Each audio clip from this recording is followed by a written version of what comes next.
Cuán firme cimiento se ha dado a la fe de Dios en su eterna palabra de amor.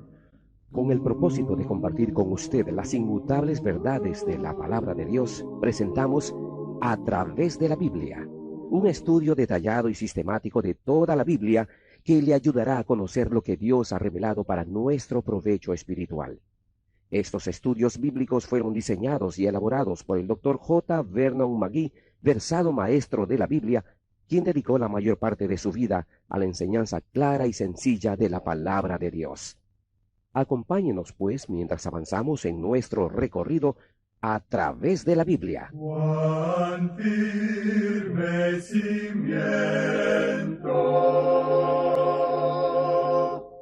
la palabra de Dios.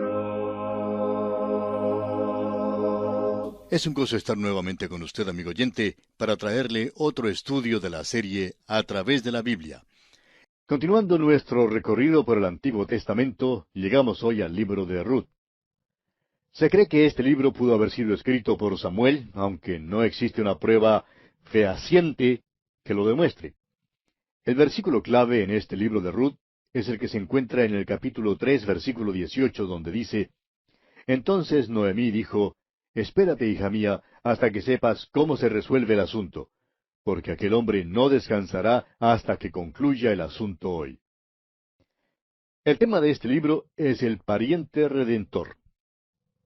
Este pequeño libro de Ruth ha sido de bendición especial para muchas personas.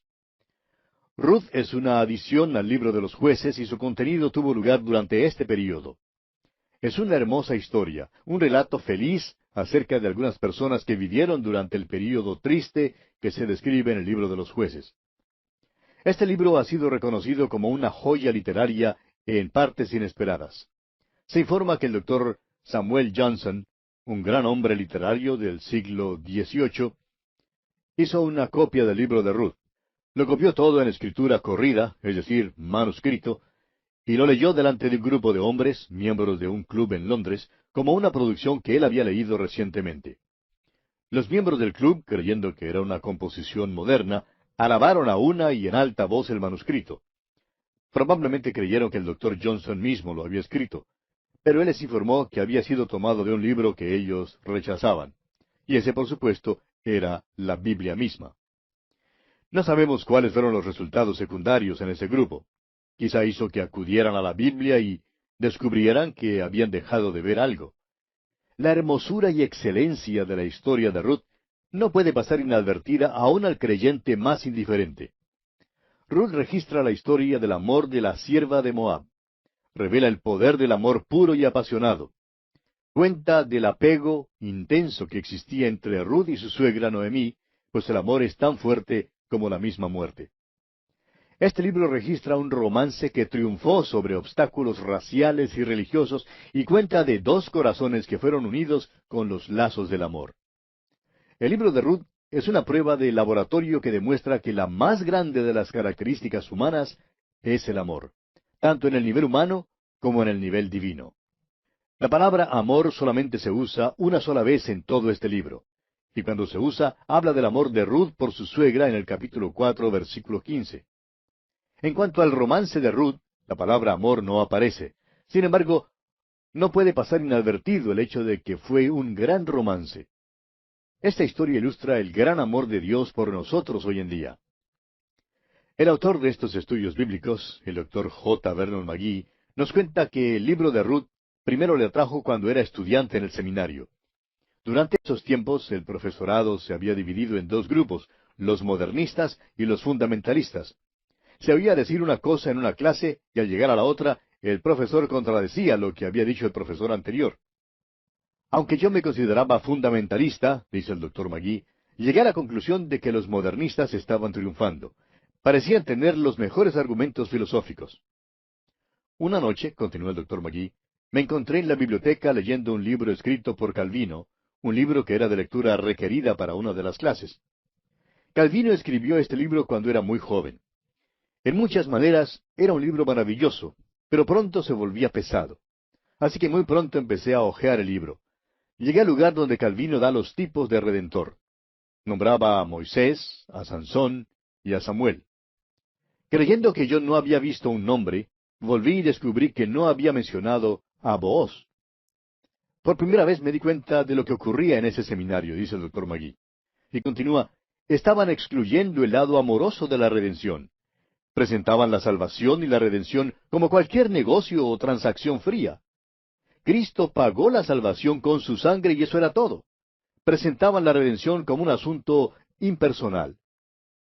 La historia de Ruth y Booz muestra el aspecto del amor en la redención. Y amigo oyente, la salvación es una intriga de amor. El apóstol Juan nos dice en su primera carta, capítulo 4, versículo 19, nosotros le amamos a Él porque Él nos amó primero. Y esto es lo maravilloso en cuanto a la salvación. Usted descubrirá que muchos escritores del pasado han puesto gran énfasis únicamente sobre el hecho de que fue una transacción. Pero realmente se trata de amor. El apóstol Pablo dijo allá en su carta a los Gálatas, capítulo 2, versículo 20, con Cristo estoy juntamente crucificado, y ya no vivo yo, mas Cristo vive en mí. Y lo que ahora vivo en la carne, lo vivo en la fe del Hijo de Dios, el cual me amó y se entregó a sí mismo por mí. En nuestro estudio del libro de Ruth, veremos el lado amoroso de la redención. Lo vimos también en el libro de Éxodo, donde el énfasis fue puesto en la liberación que Dios realizó por su pueblo. Empezamos a sentir el latido del corazón de Dios al sacar del cautiverio a su pueblo. No se le ha dado el énfasis que se debe al lado amoroso de la salvación. Allá por la Edad Media, Anselmo escribió un libro que llevaba como título Cordis Homo, que trata el tema del por qué Dios se hizo hombre. Habla del hecho de que Cristo vino para lograr la redención, pero no pone ningún énfasis en el amor. Calvino, Jonathan Edwards y Stuart Robinson son hombres que no expusieron el lado amoroso de la salvación. Muchos otros también lo han excluido, pero hace falta mencionarlo. Amigo oyente, Dios nos ama. Aunque Ruth es un libro pequeño, de solamente 4 capítulos, tiene mucha importancia. Tiene una genealogía que relaciona a David con la tribu de Judá. Sin ella, no le sería posible a usted relacionarlo con la tribu de Judá. Y eso es muy importante. La historia de Ruth hizo posible el nacimiento de Jesucristo en Belén. Sin este libro, nunca habría nacido allí.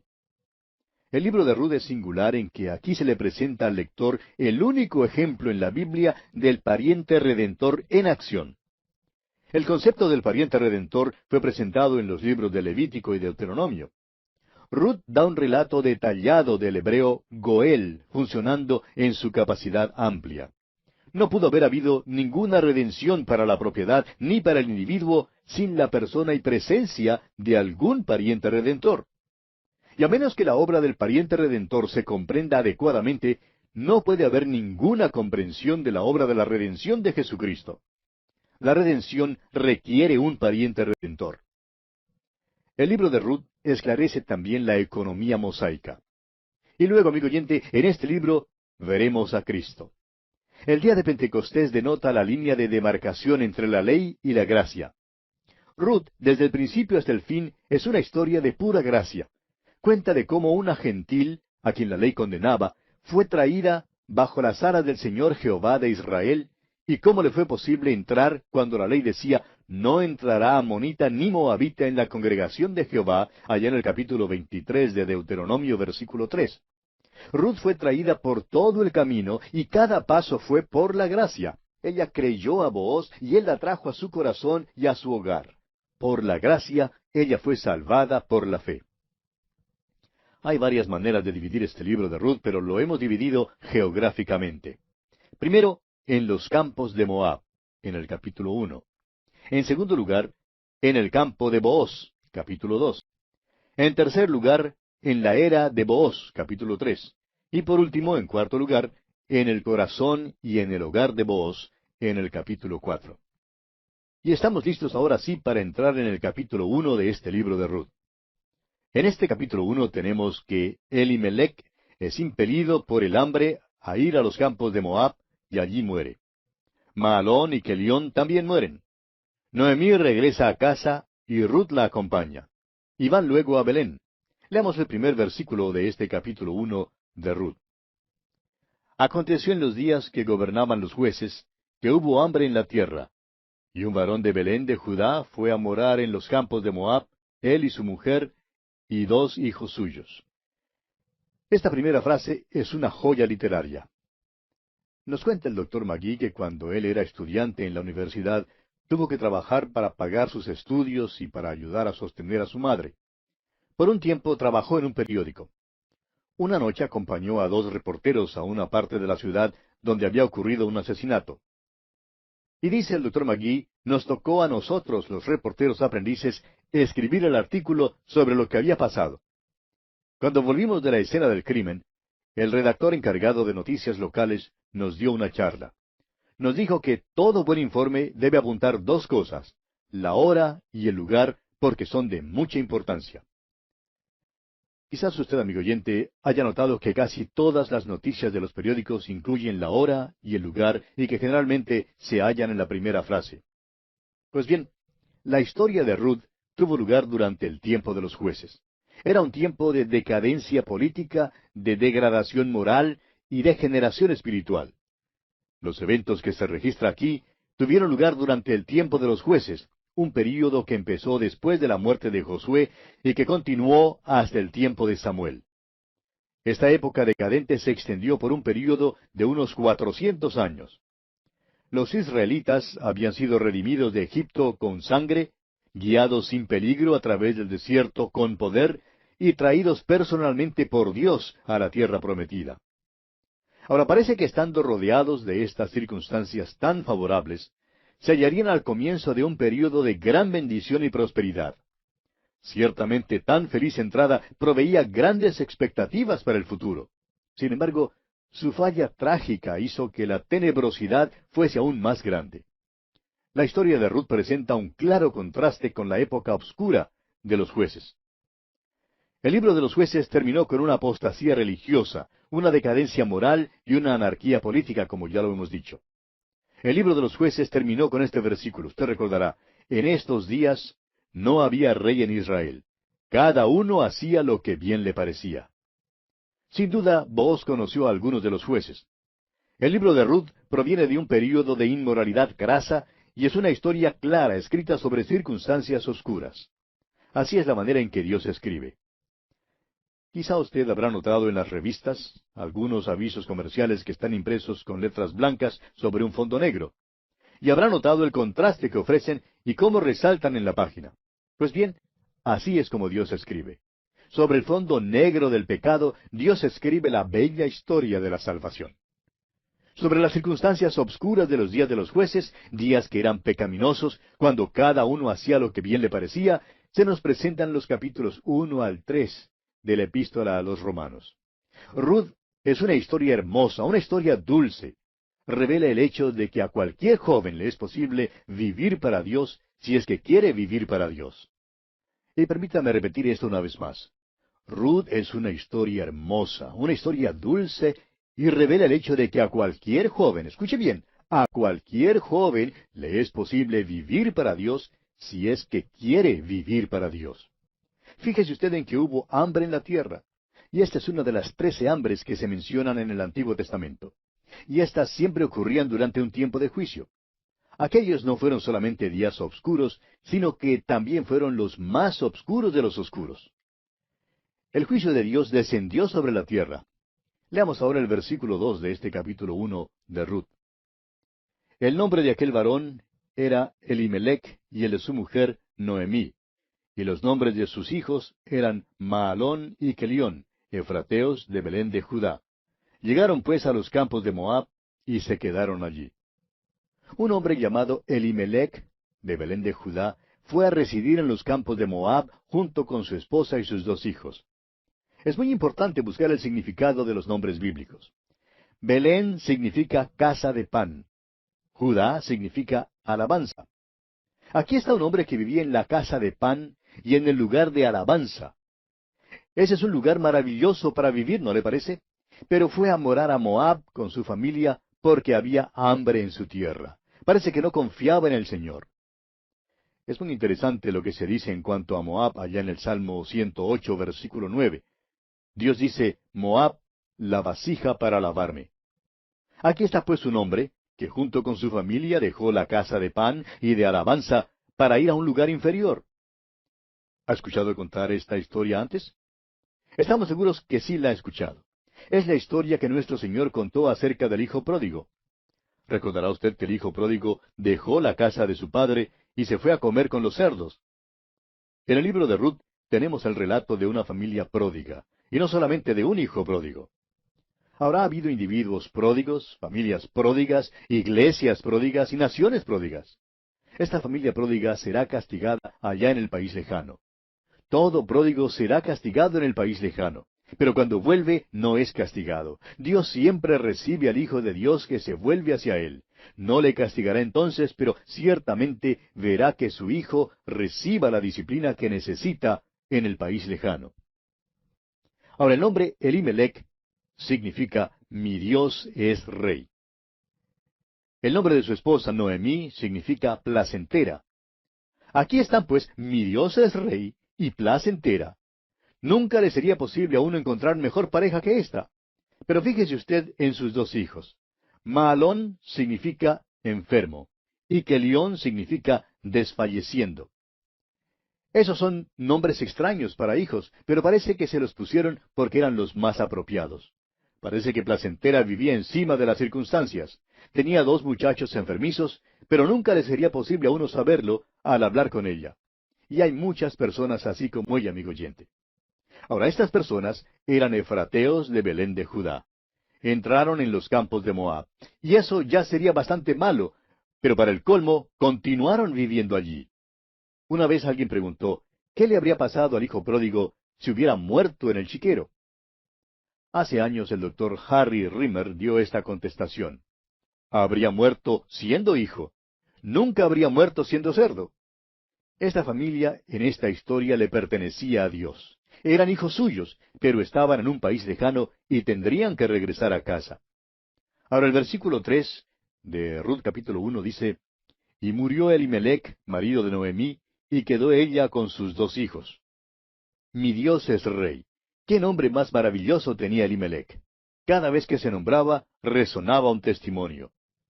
Pero murió y dejó a su esposa con sus dos hijos. Ahora ya dijimos que serían castigados en un país lejano, y aquí principia esto. Veamos el versículo 4 de este primer capítulo de Ruth. Los cuales tomaron para sí mujeres moabitas. El nombre de una era Orfa, y el nombre de la otra Ruth, y habitaron allí unos 10 años. El nombre Orfa significa sierva. El nombre Ruth ordinariamente significa amistad, pero también significa hermosura. Era bella y tenía un maravilloso carácter. Hay una palabra que nos gusta usar para describirla, pero tememos que Hollywood ya la haya echado a perder. ¿Sabe usted cuál es? Es encantadora. Ruth era encantadora, amigo oyente. Tenía una maravillosa personalidad e inteligencia y además ella llegó a un conocimiento de Dios. Leamos ahora el versículo 5 de este primer capítulo de Ruth. Y murieron también los dos, Maalón y Kelión, quedando así la mujer desamparada de sus dos hijos y de su marido. Ahora, Placentera había perdido no solamente a su esposo, sino también a sus dos hijos, enfermo y desfalleciendo. Ya dijimos que serían castigados en el país lejano. Ambos jóvenes murieron, y ahora tenemos aquí a 3 viudas. Noemí salió a los campos de Moab con 3 hombres, y ahora tiene 2 mujeres que son extranjeras. Consideremos ahora la decisión de regresar a Judá. Leamos los versículos 6 al 10 de este capítulo 1 de Ruth. Entonces se levantó con sus nueras, y regresó de los campos de Moab, porque oyó en el campo de Moab que Jehová había visitado a su pueblo para darles pan. Salió pues del lugar donde había estado, y con ella sus 2 nueras, y comenzaron a caminar para volverse a la tierra de Judá. Y Noemí dijo a sus 2 nueras, Andad, volveos cada una a la casa de su madre. Jehová haga con vosotras misericordia, como la habéis hecho con los muertos y conmigo. Os conceda Jehová que halléis descanso, cada una en casa de su marido. Luego las besó, y ellas alzaron su voz, y lloraron, y le dijeron, ciertamente nosotros iremos contigo a tu pueblo. Dios había bendecido nuevamente la tierra de Judá porque el pueblo se había vuelto a Dios. Noemí oyó contar de esto y entonces resolvió regresar a su propio país. Ella y sus dos nueras empiezan el viaje, pero junto al camino, Noemí se detiene para hablarles algo muy en serio. Ella habla favorablemente en cuanto a sus nueras. Ahora, por lo común, la madre que tiene hijo no cree que haya una muchacha que sea lo suficientemente buena como para él. Pero Noemí creía que estas muchachas sí eran buenas para sus hijos y las apreció mucho. Aquí vemos que les aconseja que regresen a su pueblo para quedarse allí. Eso significaba que podrían casarse luego con los de su propio pueblo. Ahora, regresar a casa realmente significaba para ellas volver a la idolatría. Al parecer estas dos mujeres se habían declarado a favor de Dios. Pero mientras que una es genuina en cuanto a su declaración, la otra no lo es. Ahora, algunas de las cosas que Noemí les había dicho les entristeció, eso es seguro. Si estas dos mujeres se fueran con Noemí, probablemente no les sería posible casarse nuevamente porque ninguno de los israelitas se comprometería. Era prohibido a los israelitas casarse con extranjeros. El regreso a Judá con Noemí también significaría una pobreza perpetua, porque cuando ella había salido de su tierra, había perdido su propiedad. Sus tierras habían sido hipotecadas. Otros ahora tenían su parcela, y para poder recobrarla le faltaba un redentor. Habría un redentor, pero a esta altura eso no significaba nada para Ruth ni para Orfa, que no lo sabían.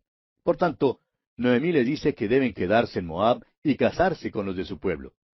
Entonces ellas dejaron de hablar, sacaron los pañuelos y lloraron mucho. Luego ambas jóvenes le dicen a Noemí que la acompañarán a Judá. Y tenemos luego la decisión leal de Ruth. Leamos los versículos 11 hasta el 13 de este capítulo 1 de Ruth. Y Noemí respondió, Volveos, hijas mías, ¿para qué habéis de ir conmigo? ¿Tengo yo más hijos en el vientre que puedan ser vuestros maridos? Volveos, hijas mías, e idos, porque yo ya soy vieja para tener marido. Y aunque dijese, esperanza tengo, y esta noche estuviese con marido, y aún diese a luz hijos, ¿habíais vosotras de esperarlos hasta que fuesen grandes? ¿Habíais de quedaros sin casar por amor a ellos? No, hijas mías, que mayor amargura tengo yo que vosotras, pues la mano de Jehová ha salido contra mí. Si un hombre moría en Israel, su hermano, tío o sobrino podía casarse con la viuda. El hecho es que la esposa del difunto podía demandar que uno de ellos fuera su esposo, a fin de que se perpetuara el nombre del esposo. Pero Noemí les dice a Ruth y a Orfa que ella no tenía más hijos y que serían insensatas al regresar con ella a Judá, porque no podían casarse fuera de la familia. Ninguno en Belén tendría interés alguno en ellas. Y vamos a tener que detenernos aquí, amigo oyente, porque ya se nos agotó el tiempo. Continuaremos con esta maravillosa historia de amor en nuestro próximo programa.